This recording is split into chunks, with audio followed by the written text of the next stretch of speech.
છે સચિન પિલગાંવકર, ખૂબ સારા એક્ટર. એમનો કિસ્સો અત્યારે મેં ક્યાંક વાંચ્યો કે કિશોર કુમાર માટે એમણે સચિનની કોઈક ફિલ્મ માટે કિશોર કુમારને એમણે प्लेबैक सिंगिंग માટે आमंत्रण आप्યું. तो किशोरदा ने कहा कि मैं मराठी में कभी गाता नहीं हूँ, मैंने अभी तक मराठी में नहीं गाया. तो सचिन ने कहा कि पहली बार गाइए, आप मेरे लिए गाइए, लेकिन नहीं, आपके मराठी में जो दो उच्चार है वो मैं कर नहीं सकता हूँ. समझिए कि આપણે ગુજરાતીઓ હોઈએ તો આપણે ચાંગલું કહીએ, પણ મરાઠીમાં ચાંગલ કહે તો ચની સાથે થોડોક સ ઉમેરાય, અને એ જ રીતે જ કે આપણે જરૂર કહીએ પણ મરાઠીમાં જની સાથે સ ઉમેરાય. તો કિશોરદા કે મને આ નથી આવડતું. તો સચિન કે આપણે રિટેક્સ કરી નાખીશું, પણ તમે ગાઓ. અને પછી કિશોરદાએ મરાઠીમાં ગાયું પહેલું ગીત. પછી તો ઘણા ગીતો ગાયા. કિશોરદાએ ગુજરાતીમાં પણ ગીતો ગાયા છે. મને એક કિસ્સો યાદ આવે છે. 1992 6 दिसंबर, ये तारीख अलग कारणों से मशहूर है. वो एक किस्सा है, वो मैंने कभी लिखा भी है. पर वो दिन सुबह कुछ 11 बजे मुंबई में निर्माण पॉइंट पर एक चौहान ऑडिटोरियम है. तो वहाँ पर सुनीता देशपांडे, पुला देशपांडेना पत्नी, पुला गुजरी गया. અને સુનીતા દેશપાંડે એમનું એક પુસ્તક છે આહેર મનોહર તરી, એટલે મનોહર છે તો પણ સુરેશ દલાલ પાસેથી એનો અનુવાદ બહુ સુંદર કર્યો છે. તો वो सुनीता देशपांडे की आत्मकथा है. तो पुला देशपांडे સાથેના ઘણા બધા સંસ્મરણો અને બધું એમાં છે. બહુ સુંદર પુસ્તક છે. તો એ મોજ પ્રકાશને પ્રગટ કર્યું છે. અને મને આમંત્રણ હતું, તો હું ગયો એ ડિસ્કશનમાં ભાગ લેવા માટે. અને છેલ્લે ડિસ્કશનમાં મેં હાથ ઊંચો કરીને કીધું. ત્યાં મેં જે કહ્યું એ ગુજરાતીમાં હું બોલ્યો, તો અત્યારે હું તમને હિન્દીમાં કહું છું. मैंने वहाँ पर ये कहा था कि मैं मुंबई में पला पड़ा हूँ. गुजरात मेरी जन्मभूमि है, लेकिन 2-4-6 महीने से मेरी जब उम्र थी तब से मैं मुंबई में ही हूँ. तो मुंबई मेरी कर्मभूमि है. पूरी जिंदगी मैंने मुंबई में गुजारी है, तो यहीं पर काम किया है. मराठी एरिया में ही मैं पला पड़ा. शुरुआत के 17-18 दिन शिवाजी पार्क, दादर, शिवसेना भवन, सिटी नाइट सिनेमा वगैरह, टाइटलवाड़ी. तो और मेरी कमनसीब ये है कि मैं गुजराती बोल सकता हूँ जितना फ्लुएंटली और प्रभाव से. मैं इतनी मराठी अच्छी मुझे नहीं आती है. अगर कुछ बैंक में या कोई ऐसे मित्र हुए और मराठी बोलना है तो मैं आराम से बोल सकता हूँ, लेकिन पब्लिकली मैं मराठी बोलने की हिम्मत नहीं कर सकता हूँ, क्योंकि उसमें अगर चूक हो जाए तो मुझे बहुत ही एम्बैरेसिंग लगता है. तो मैं मेरी बात गुजराती में रखता हूँ, मेरी मातृभाषा में. तो वहाँ पर जितने भी उपस्थित थे वो लोगों ने तालियां बजा के अच्छा मेरा ये स्वीकार कर दिया कि हाँ भाई आप गुजराती में बोलिए. तो उस दिन से मैं प्रयत्न कर रहा हूँ, लेकिन मोदी जी जितनी अच्छी मराठी बोल सकते हैं बिना पढ़े, बिना टेलीप्रॉम्प्टर, क्योंकि मोदी जी ने बहुत ही काम किया है महाराष्ट्र में भी, तो उतनी अच्छी मराठी में मुझे नहीं आती है. हालांकि मेरी सही बहन, छोटी बहन, मेरे बहनों मराठी है, नासिक में दोनों आर्किटेक्ट और बहुत बड़े आर्किटेक्ट हैं, लेकिन उनके साथ भी मैं गुजराती में बात करता हूँ. और वो लोग भी फिर मेरे बहनों भी गुजराती सीख गए. मुझे ये बात करनी है सबसे पहले कि एक तो सोलापुर, जहाँ पर 1500-1600 ज़्यादा से ज़्यादा गुजराती हैं, 400-500 घर हैं. तो वो हिसाब से तो एक छोटा, बहुत ही छोटा कस्बा जैसा गांव हुआ. इतने बड़े सोलापुर 8-10-15 लाख की पॉपुलेशन में एक छोटा सा कस्बा हुआ. फिर भी मैं तो मुंबई में रहकर सोलापुर गुजराती मित्रमंडल के बहुत ही सारे न्यूज़ मुझे मिलते रहते हैं, क्योंकि बहुत यहाँ पर जो जितने लोग आ गए हैं वो सब मेरे मित्र हैं. तो उनसे भी पता चलता है और न्यूज़पेपर में भी पढ़ता रहता हूँ. तो महाराष्ट्र भर में पुणे हो या नासिक हो या बहुत सारे शहरों में गुजराती रहते हैं, तो शायद उसमें से कम पॉपुलेशन गुजरातियों का यहाँ सोलापुर में होगा। फिर भी सोलापुर गुजराती मित्र मंडल की इतनी सारी एक्टिविटीज़ रहती है, इतना सारा अच्छा भवन। ये भवन आप देखें तो एक्चुअली कोई इंटरनेशनल हॉल अगर आप देखें, अगर किसी को कहे ये शूटिंग शिकागो में हुई है या कहीं जापान में हुई है तो मान लेंगे इतना भव्य ये हॉल है, दरबार हॉल से भी ज़्यादा भव्य। तो ऐसी संस्था मुझे सम्मानित करती है तो मुझे बहुत ही गौरव की एक प्रसन्नता होती है। और मैं आपको सच में कहूँ कि ये जो ट्रेन का मामला हुआ कुछ 6.5 घंटे लेट हुई, मुझे एक क्षण भी ऐसा नहीं लगा कि ये भारतीय रेल की 60 की जब उम्र होती है उसके बाद जीवन का उजाला आता है। मैं जो ये मानता हूँ कि अंग्रेजी की जो कहावत है कि भाई life begins at 40, I don't believe, I believe life begins at 60। पूरी माने, और मैंने 60 जब कंप्लीट किया तब से ये मानता नहीं हूँ। मैं करीबन 35-40 साल का था तब मैंने ये पूरी सीरीज ये लिखी थी 60 पसीनों सूर्योदय। फिर तो बहुत ही सारे एक्सपीरियंसेस हो गए मेरे ख्याल, तो थोड़ी कुछ बात मैं आपसे शेयर करना चाहूँगा। जब मैंने ये क्षेत्र में 40 साल पूरे किए, माने मैं जब 58 वर्ष था, 58 का, मैंने 18 साल से कामकाज शुरू किया ये जर्नलिज्म का, लिटरेचर का। तो एक गुजराती साप्ताहिक ने मुझे कहा कि आप कुछ स्पेशल दिवाली के लिए लिखिए, तो मैंने एक आर्टिकल लिखा था पूरा ये मेरी जर्नी के बारे में। तब मुझे लगा कि ये 40 साल में जो कुछ मैं सीखा हूँ, जो कुछ गलतियाँ मैंने की हैं वो मुझे दोहरानी नहीं है। और जो अगर एक एवरेज एज इंडियन 67 या 68 है, समझिए आप 75 के ऊपर गए तो भगवान का आशीर्वाद है। मैंने कहा नहीं, मुझे 67, 68 या 75 की उम्र नहीं चाहिए।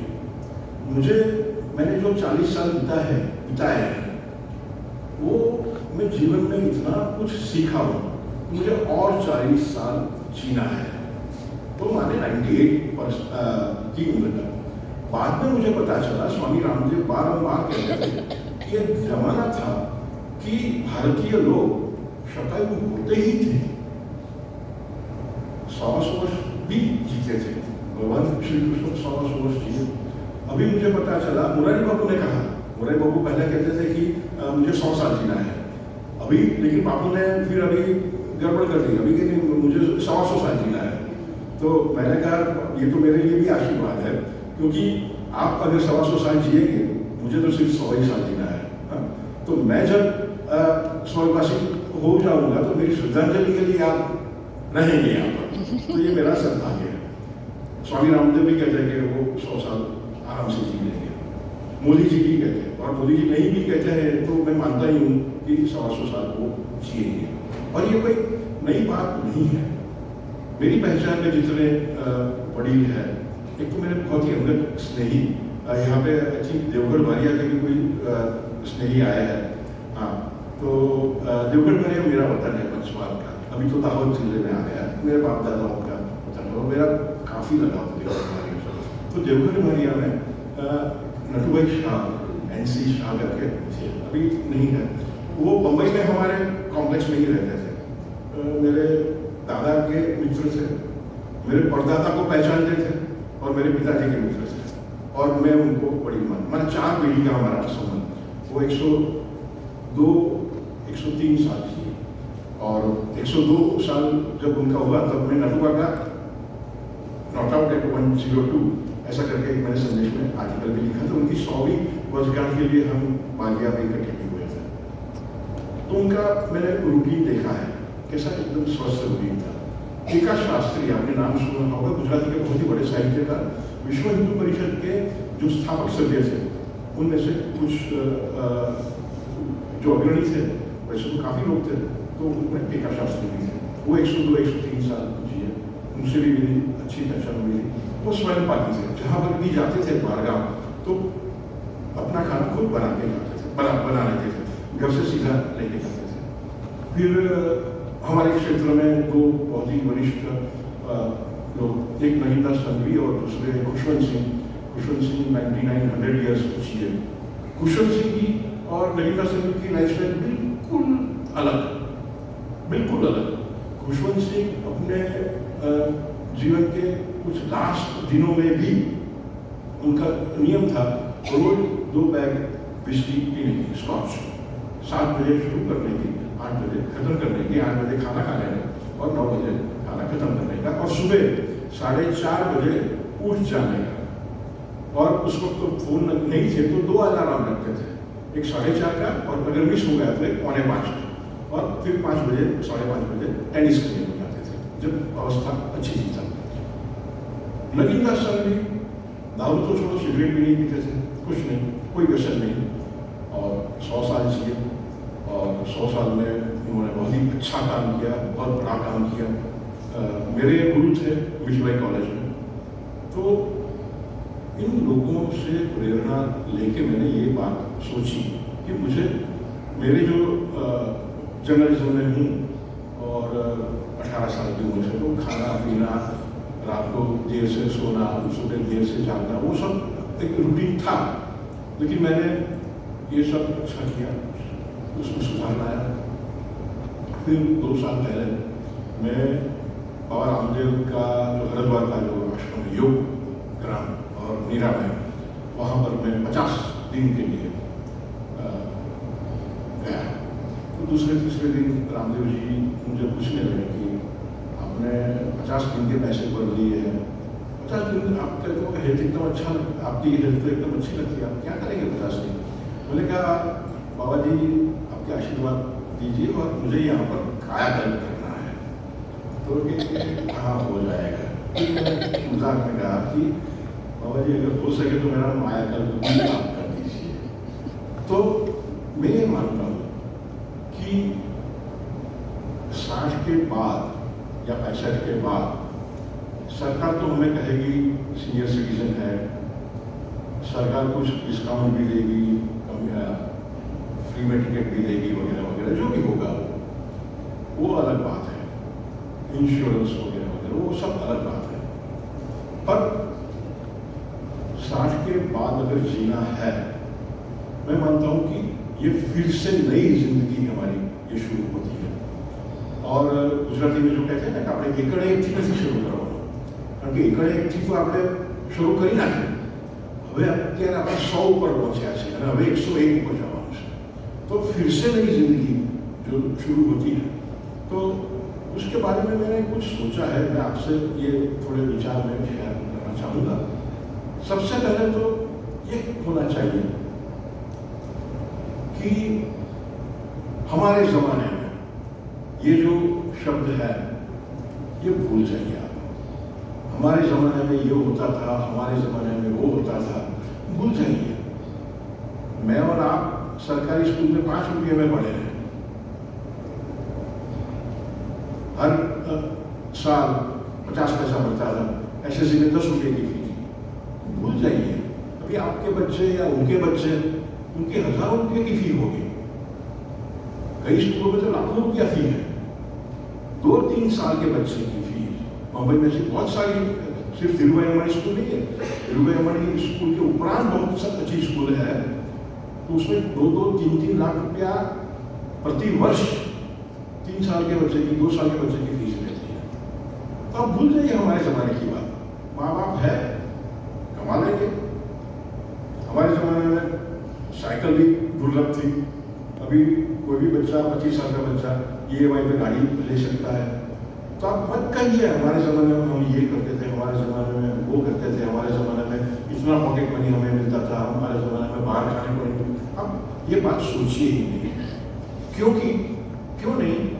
क्योंकि आप आज के ज़माने में जी रहे हैं। आपके ज़माने में, हमारे ज़माने में हम 50 पैसा खीसे में लेकर जाते थे और पब्लिक बूथ में जाके फ़ोन करते थे।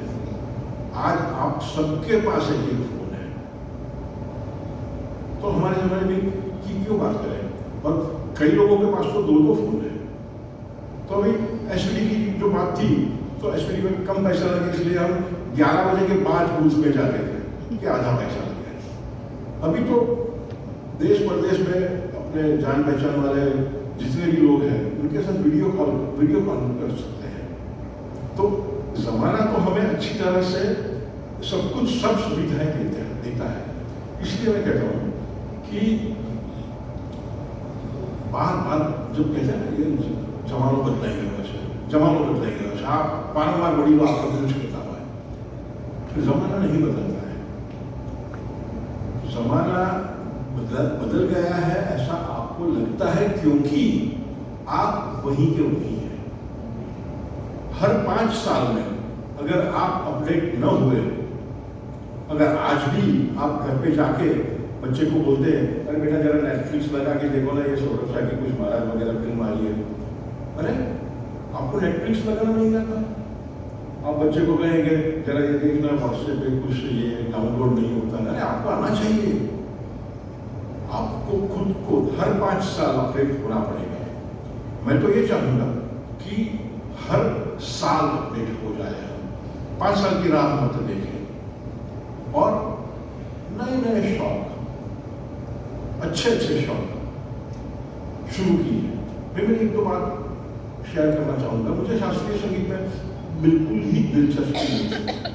मैं तो किशोर दा, रफ़ी साहब, मुकेश, भंडारे, लता जी, आशा जी, ये ज़माने का आदमी हूँ और पूरा फिल्मी आदमी हूँ मैं। अभी राज कपूर की 100वीं शताब्दी वर्ष जो था मुंबई में, तो पूरा हफ्ता मैंने पहले 3 दिन में तो मैंने 7 फिल्म देखी, 3 दिन में 7 फिल्म देखी और फिर बाद में तो वो ज़माने का आदमी हूँ, लेकिन फिल्मी संगीत से आगे नहीं। अभी कुछ साल से 2, 4, 5, 6 साल से मुझे शास्त्रीय संगीत में आज भी समझ में कुछ नहीं आता, ये शिवरंजनी है या भैरवी है या कौन सा आगे, मुझे कुछ, लेकिन कान को अच्छा लगता है। तो मुंबई में एक 8 प्रहर करके एक प्रोग्राम हुआ करता था, माने हर एक प्रहर जो 3-3 दिन का रहता है, तो 8 प्रहर के 8 सेशंस 3 दिन करने के, तो 24 घंटा शोभूखानंद हॉल में ये कार्यक्रम चलता है।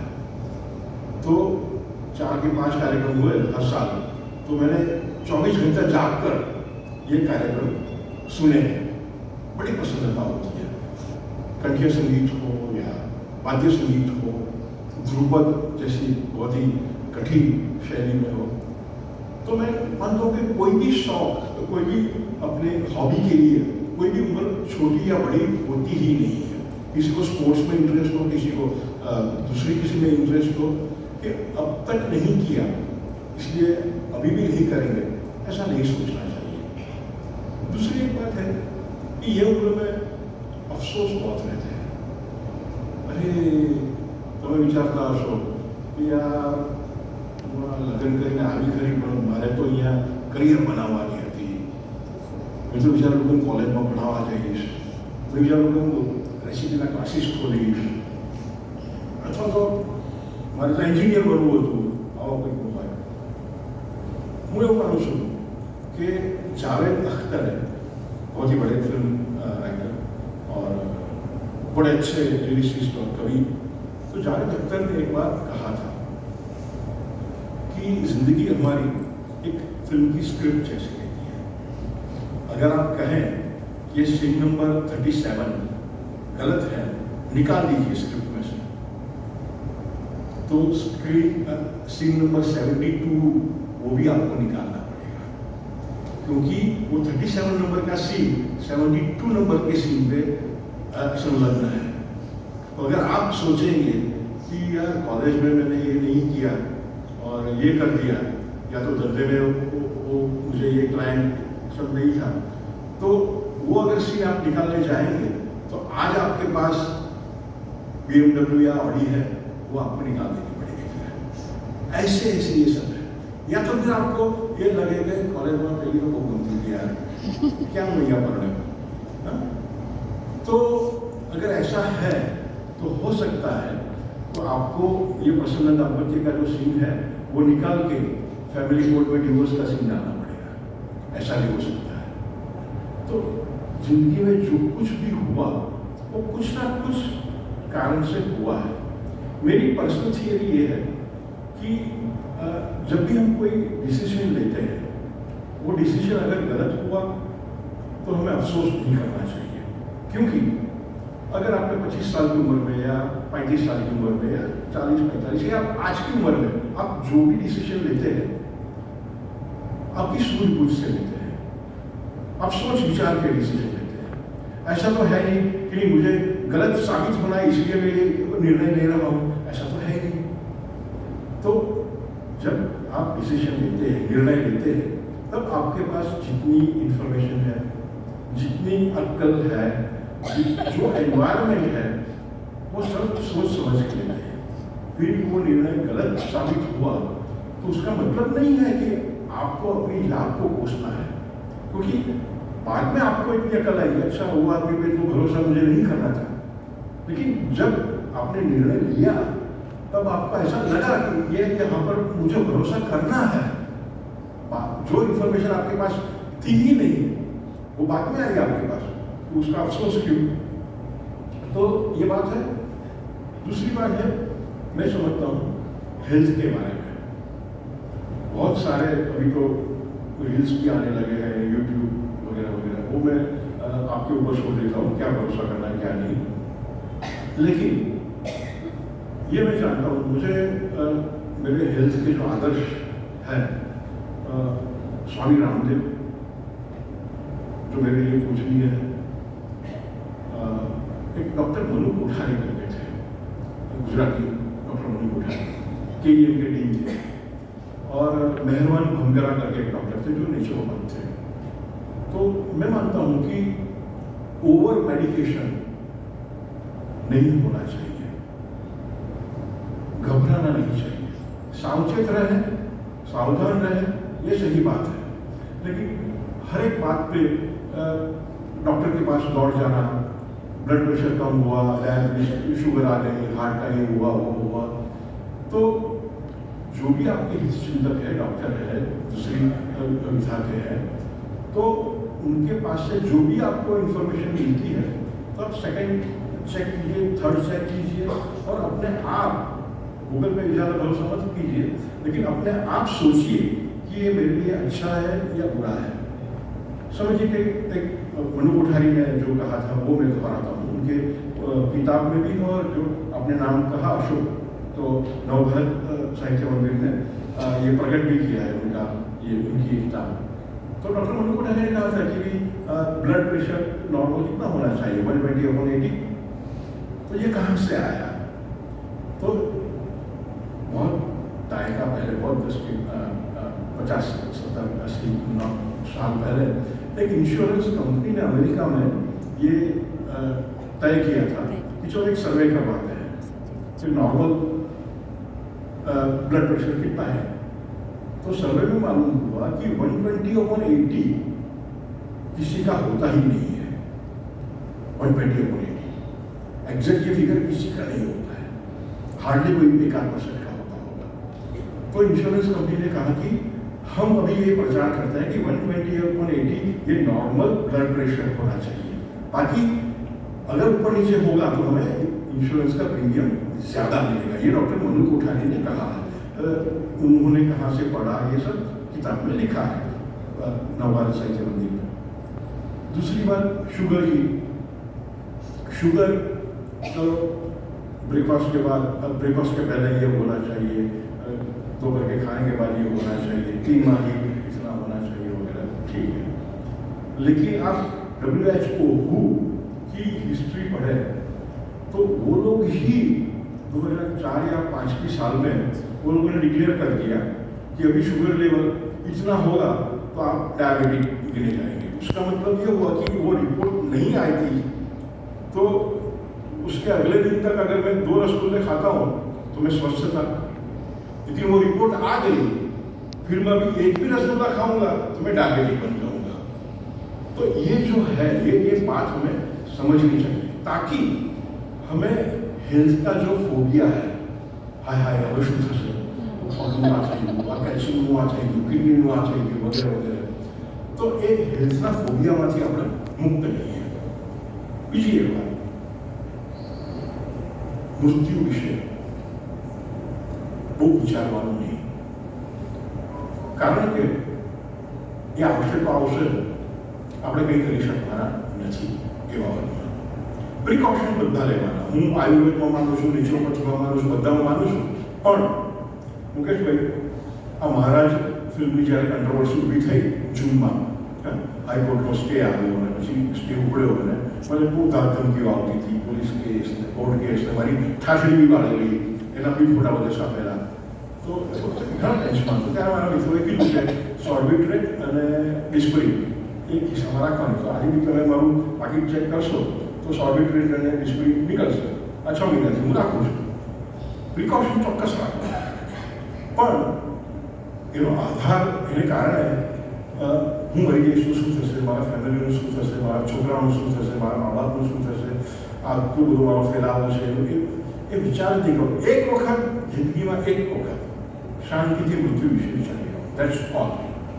કારણ કે હવે 50 વર્ષની ઉંમર પછી જેમ જેમ ઉંમર વધતી જશે ને, ત્યારે કુટુંબમાં, સમાજમાં, મિત્રોમાં, સ્વજનોમાં મૃત્યુના કંઈક ને કંઈક કિસ્સાઓ આવ્યા કરશે. તાત્કાલિક તમારે સ્મશાને મૂકવા જવું પડે, પૈસામાં જવું પડે, ઠમણામાં જવું પડે, શોક પાળવો પડે. તો એ દરેક વખતે સ્મશાન વૈરાગ તમને થશે. અને પાછું ત્યાં તો પેલા શોક સભામાં જ્યારે જઈએ, પ્રાર્થના સભામાં, તો પંખીડાને આપી જૂનું જૂનું જૂનું લાગે એટલે પાછું રડવું આવે આપણને, મા બાપને યાદ કરીને, દાદાને યાદ કરીને. અને બસ એ લોકો એ જ ગીતો ગાયા છે, એ જ ભજનો ગાય. તો એવા પગે લાગીને આપણે નીકળી જવાનું, પછી બહાર જઈને પછી જિંદગી વિલયના દોબારા જોઈ નાખવાનું પછી. तो मृत्यु विषय ज्यादा सोचने की जरूरत है नहीं, क्योंकि वो हमारे हाथ में नहीं है. તમે ટ્રેનની ટિકિટ મારી કાલની બુક કરાવેલી છે, કદાચ કેન્સલ નહીં કરાવી પડે, શું કરો? બની શકે મારે કાલે પંઢરપુર જવું છે વિઠોબાના દર્શન કરવા, શક્ય છે વિઠોબા મારા દર્શન કરવું પડશે, એવું બી બને. તો એનો ભય રાખવાની કંઈ જરૂર નથી, એનો ભય રાખવાની કંઈ જરૂર નથી, સહેજ પણ નહીં. મૃત્યુ અટલ છે, બધાને ખબર છે, વારંવાર એના વિશે ચિંતન નહીં કરવાનું. एक छली बात कह रहा हूँ पूर्व, कभी भी ये मत सोचिए कि मेरे जीवन का अर्थ क्या है, क्योंकि जब हम बहुत ही निराशामय होते हैं, कुछ घटना बनी फैमिली में, बिजनेस में, तो हमें लगता है ये जीवन नीरस है, जीने में मजा नहीं है वगैरह. कुछ अच्छा बना, हाँ, बहुत सारे पैसे एक साथ आ गए शेयर बाजार में, बिजनेस में वगैरह, तो भी फिर लगता है कि इतने पैसे मैं क्या करूँगा, अभी तो कितने दिन है मेरे पास जीने के लिए. ये सब सोचने वाली बात नहीं है, क्योंकि मेरे हिसाब से आज जीवनનો अर्थ શું છે, અથવા તો ये जीवन का अर्थ क्या है, ये कोई सवाल है ही नहीं. लेकिन किसी को पूछिए भी मत, किसी को मत पूछिए, कोई जवाब नहीं देगा. और जो भी जवाब देंगे आपको, अच्छे अच्छे महागुरु हो या हमारे प्रिय संबंधी हो, वो आपको घुमा घुमा घुमा घुमा के कहीं पर लेके जाएंगे. बेसिकली जीवन का अर्थ है काम करते रहो, जो भी काम है. अगर हम घर संभालते हैं तो घर का काम कीजिए, अगर हम ट्यूशन क्लास संभालते हैं ट्यूशन का काम कीजिए, अगर हम बिल्डर है, पत्रकार है, डॉक्टर है, जो भी हो, अगर निवृत्त भी हो गए हो तो भी कुछ ना कुछ काम तो आपके पास रहेगा ही, तो वो काम करते रहो. That's all. काम के बिना जिंदगी है ही नहीं. और भगवान से प्रार्थना करो कि यही काम मैं करता रहूं और मैं करती रहूं और मेरी जिंदगी इसी में ही बसर हो जाए.